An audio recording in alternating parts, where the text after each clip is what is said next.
Hello students, कैसे हैं आप लोग। आज हम लोग पढ़ेंगे forces between multiple charges forces. अभी तक आपने पढ़ा था पॉइंट टू चार्जेस के फोर्स को किसने बताया था? कूलाम्स ने। तो कूलाम्स लॉ क्या कहता है? The electric force between two point charges is the directly proportional to the product of the two charges and inversely proportional to the square of distance between them. F equals to k q1 q2 upon r square। लेकिन यदि ऐसी condition है कि एक charge के round में number of charges present हैं तो कितना फोर्स लगेगा? तो आज के लेक्चर में यही डिस्कस करते हैं। इसको इस प्रकार समझ सकते हैं कि कूलाम्स लॉ क्या बताता है कि जैसे दो लोग आपस में लड़ रहे हैं तो कितना एक दूसरे पर फोर्स लगाएंगे। ये आपको पता है कि इक्वल फोर्स लगाएंगे बट इन अपोजिट डायरेक्शन। इससे कोई फर्क नहीं पड़ता कौन तगड़ा है कौन कमज़ोर है, क्योंकि प्रोडक्ट हो जाता है Q1 डॉट Q2 हो जाता है। तो फोर्स इक्वल रहेगा बट इन अपोजिट डायरेक्शन में रहेगा। अब ऐसी कंडीशन में कि जहाँ पर नंबर ऑफ चार्जेस प्रेजेंट है तब एक चार्ज कितना फोर्स एक्सपीरियंस करेगा, वो आज के लेक्चर में फोर्सेस बिटवीन मल्टीपल चार्जेस में पढ़ेंगे। तो बोर्ड के एग्जाम के लिए हम नोट्स बनाते हैं। लेटस लिख लेते हैं Coulomb's law tell us how much electric force between two point charges. इसको आप ओके क्या होता था? F लिख लेते हैं यहीं पर। F इक्वल्स टू क्या होता था? K Q1 Q2 upon R square. जब वेक्टर है तो उसकी डायरेक्शन भी तो ऐसे यूनिट वेक्टर से दे सकते हैं। Okay, but did not tell us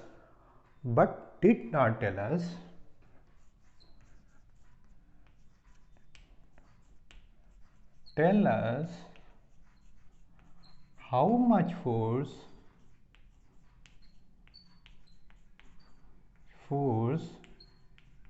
on charge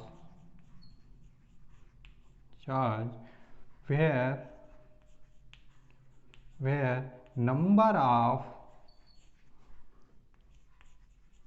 charge is present around it।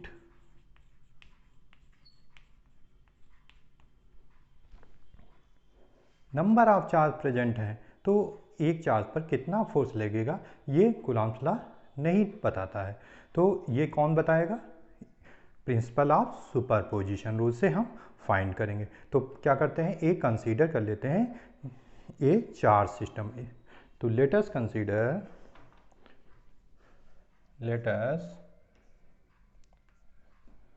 Consider system of a system of an stationary charges। n stationary charges क्या होंगी? लिख सकते हैं Q1 Q2 Q3 dot dot Qn। ठीक है। So the force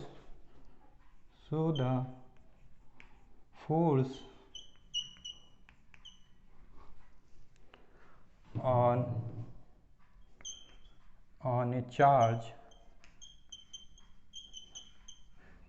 Q1 due to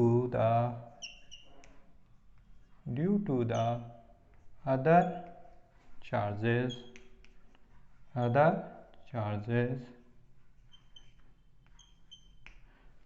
is find is calculated by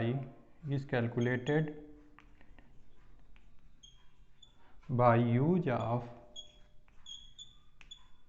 किससे use calculate हुआ, principle of, PRI principal, वो स्कूल वाला प्रिंसिपल नहीं, प्रिंसिपल ऑफ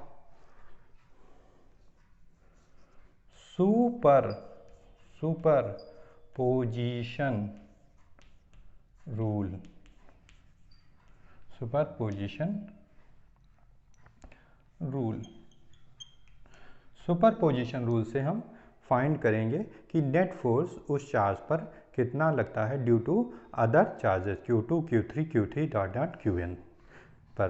ओके, तो क्या ये कहता है प्रिंसिपल ऑफ सुपरपोजिशन होता क्या है? तो according to principle of superposition, according to principle of superposition,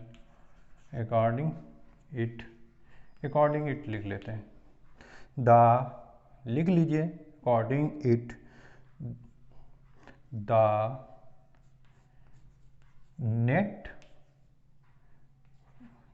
net force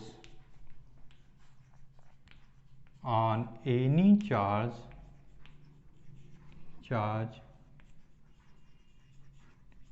where number of charges present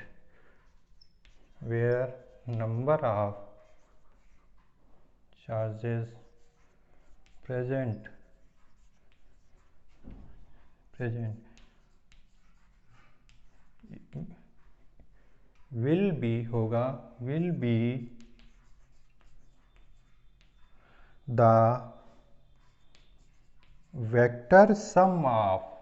the vector sum of all the forces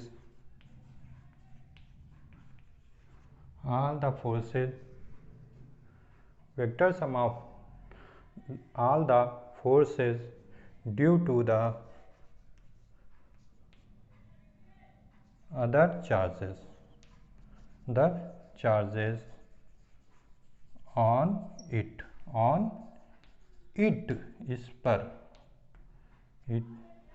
okay, तो प्रिंसिपल ऑफ सुपरपोजिशन एक बार पढ़ लेते हैं। According to it the net force, कुल बल on any charge where number of charges present, जहाँ बहुत सारे चार्ज प्रेजेंट हैं, will be the vector sum of all forces due to the charges on it.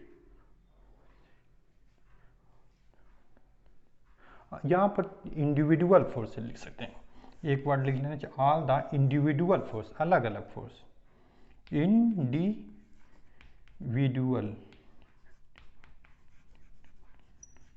Individual forces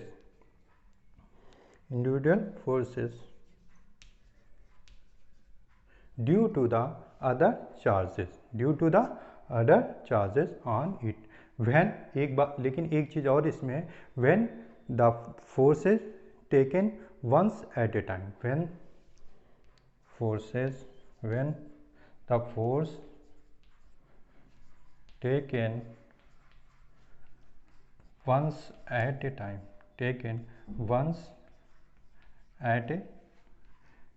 time, एक समय में एक ही फोर्स को कंसीडर करेंगे। ओके, तो इसको इस प्रकार भी समझ सकते हैं कि जैसे कोई बहुत सारे चार्ज एक चार्ज पर फोर्स लगा रहे हैं, ठीक है, तो उन फोर्सेस का क्या करेंगे, वेक्टर सम लेंगे। ठीक है, पहले दो फोर्स का वेक्टर सम ले लेंगे, उससे जो नेट फोर्स आएगा उसका फिर तीसरे से वेक्टर सम लेंगे, फिर उसका जो नेट फोर्स आएगा फिर उससे चौथे से लेंगे, फिर ऐसे ऐसे कॉन्टिन्यूस करते जाके नेट फोर्स हम रिजल्ट कैलकुलेट कर लेंगे। इसको इस प्रकार समझ लेते हैं, जैसे एक आदमी है, ठीक है, एक चार्ज Q1 है, एक गाल पर दूसरे ने तमाचा मारा, एक दूसरे ने तमाचा मारा, तो दोनों गाल पर तमाचा पड़ चुका। अब उस पर नेट फोर्स निकाल लिया, उस पर कितना बल लगा।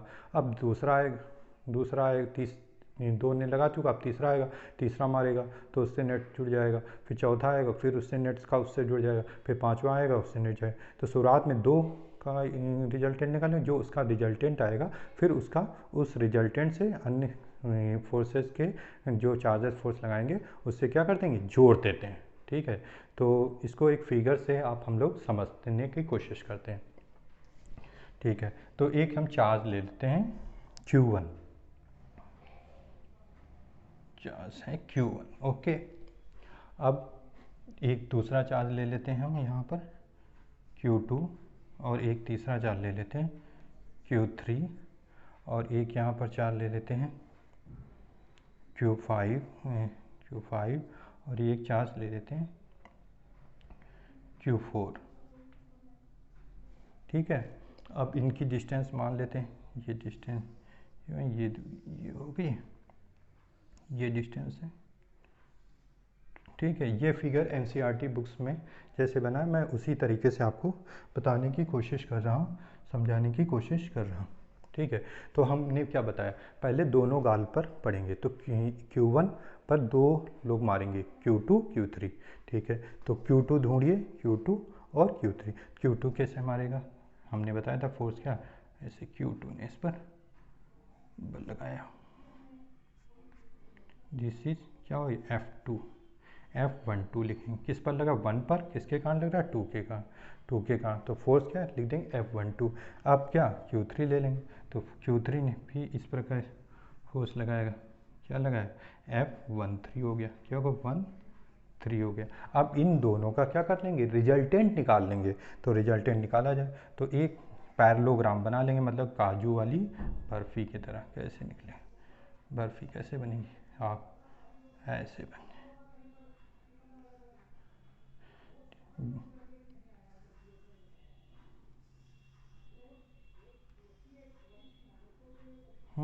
अब ये एक टाइप का पैरेललोग्राम बन गया, तो इसका नेट फोर्स ये हो गया, या कह सकते हैं ये नेट फोर्स हो गया।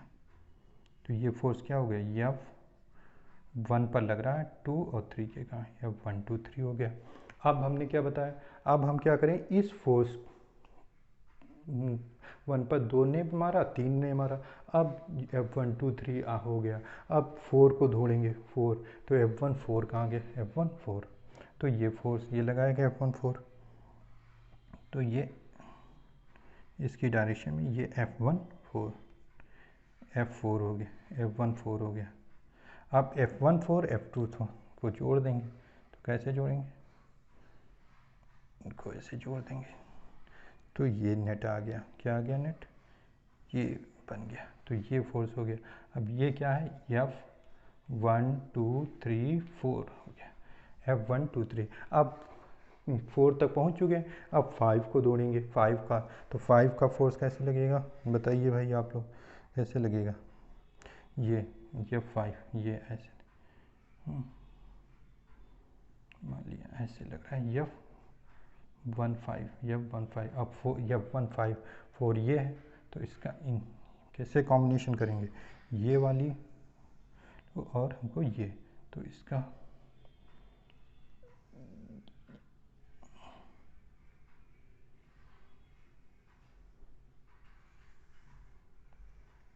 तो ये आ जाएगा,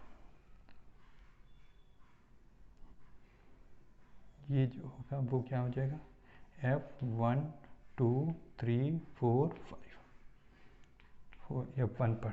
ओके, तो इस प्रकार आप समझ पाए कि हमने कैसे पैरेललोग्राम रूल को यूज़ करके एक पॉइंट चार्ज Q1 पर कितना फोर्स लगेगा ये फाइंड किया। तो अब हम थ्योरी में इसको डिस्कस कर लेते हैं।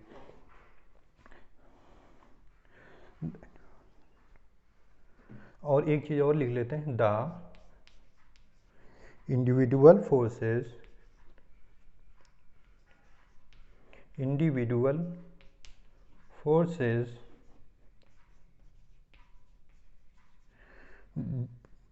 forces are not unaffected एक चीज़ ये लिखनी पड़ेगी, unaffected due to the to the presence of another charges.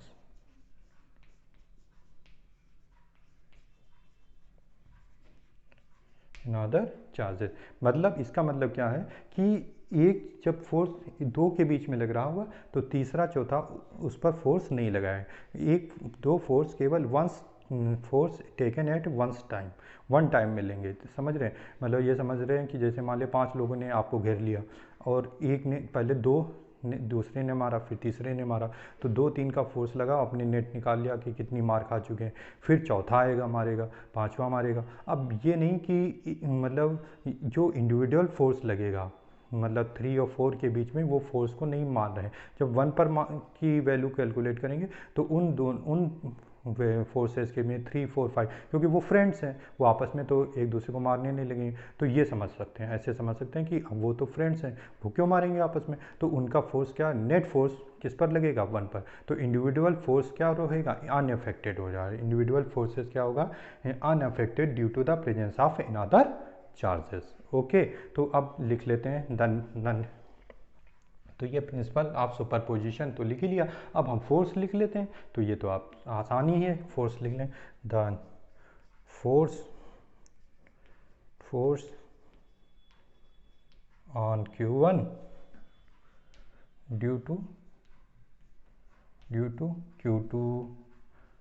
Q3 Q4 Qn। तो क्या हो जाएगा बताइए आप लोग, क्या लिख सकते हैं हम लोग, F1 1 पर फोर्स कितना लिख सकते हैं, F कितना फोर्स लगेगा, F12 लगेगा। ठीक है, फिर क्या लग रहा है, F23 लग रहा है, फिर क्या लग रहा है, 13 लग रहा है, फिर F14 लग रहा है, फिर क्या लग रहा है, F15। इंडिविजुअल फोर्स ले लें, डॉट क्या लगे, F1n। ओके, n चार्ज है तो 1 पर 2 चार्ज लगा रहा है, 3 लगा रहा है, 4 लगा रहा है, 5 और 1n लिख लेंगे। तो इस प्रकार आप अब हम वैल्यू रख लेते हैं फोर्स पर। अब क्या था, K Q1 Q2 upon R इसका यूनिट वेक्टर R।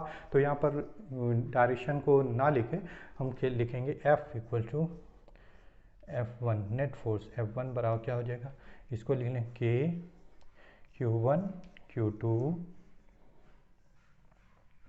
क्या हो जाएगा upon R square upon R, चूँकि Q1 के थे तो R12 ले लेंगे, R12। ठीक है, प्लस हो जाएगा K Q1 Q3। तो हम इसको समेशन के रूप में लिखना चाहें तो हम कैसे लिखेंगे इसको, F1 इक्वल्स टू F1 बराबर, इसमें देखिए K कॉमन है, Q1 सब में है तो हम K ले लेंगे और Q1 ले लेंगे ब्रैकेट के बाहर। तो इधर और Q2 अपॉन क्या लिख लेंगे, R12 का स्क्वायर प्लस Q3 R13 का स्क्वायर प्लस Q4 R14 का स्क्वायर। ऐसे लिख के डॉट क्या लिख लेंगे, Qn R1n का स्क्वायर। तो यदि इसको समेशन के रूप में लिखना चाहें तो हम क्या लिख सकते हैं, इसको हम इस प्रकार लिख सकते हैं, F बराबर क्या लिख सकते हैं, K Q1 तो है ही। ठीक है, अब यदि हम देखें यहाँ 2, 3, 4 ऐसे बढ़ता जा रहा तो हम सिग्मा लगा लेते हैं, एक सम वाला आप लोगों ने।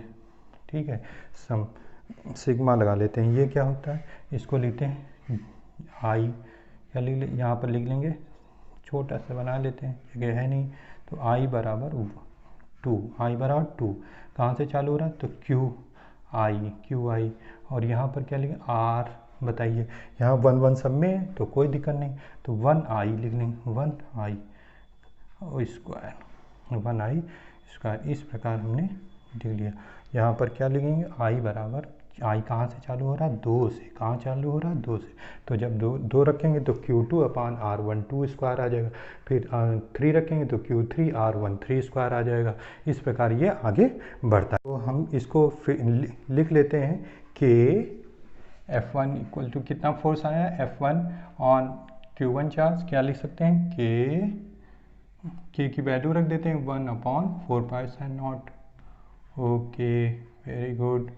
और Q सिग्मा लगा लेंगे, और क्या लिखेंगे, ऊपर क्या लिखेंगे, Q1 QI upon R 1I।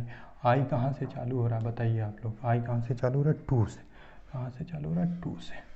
और ये स्क्वायर हो गया, ये आ गया, ये एक्सप्रेशन आया फोर्स का on due to the n charges around it.